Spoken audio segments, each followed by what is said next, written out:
رات کے 2 بج رہے تھے۔ شہر کے مضافات میں موجود پرانا اسپتال کئی سالوں سے بند تھا، مگر آج وہاں کی کھڑکیوں میں روشنی جل رہی تھی جیسے کوئی اندر موجود ہو۔ احمد، ایک فری لانس فوٹوگرافر، وہاں پرانے ہسپتال کی تصاویر لینے گیا تھا۔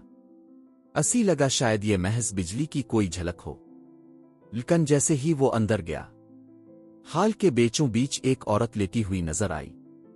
چہرہ سفید، سانس آہستہ، اور جسم پر اسپتال کا پرانا گاؤن۔ وہ زندہ لگ رہی تھی، مگر بالکل بے جان۔ احمد نے آواز دی، بی بی، آپ ٹھیک ہیں؟ کو جواب نہیں۔ اس نے کیمرہ آن کیا۔ جی ہی فلیش چمکا، عورت نے آنکھیں کھول دیں۔ احمد پیچھے ہٹا۔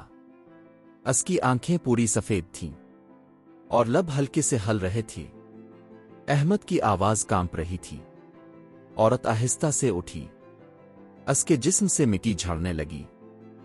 وہ زمین کے نیچے دفن تھی۔ میں مریضہ نہیں، میں وہ ہوں جسے غلطی سے زندہ چھوڑ دیا گیا تھا۔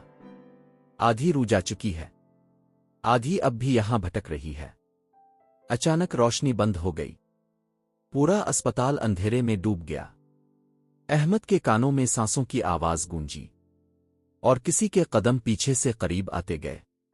عورت کی آواز بہت قریب سے آئی۔ احمد نے کیمرہ اٹھایا، لیکن اب وہاں کوئی عورت نہیں تھی، صرف اس کا آدھا چہرہ دیوار پر عکس کی طرح چمک رہا تھا۔ صبح اسپتال کے گیٹ کے باہر پولیس کو صرف ایک کیمرہ ملا، جس میں آخری تصویر میں ایک عورت کی آدھی لاش دکھائی دے رہی تھی، اور تصویر کے نیچے خود بخود لکھا تھا، نم مار دے عورت، زندہ رہنے کے لیے ایک ساتھی چاہیے۔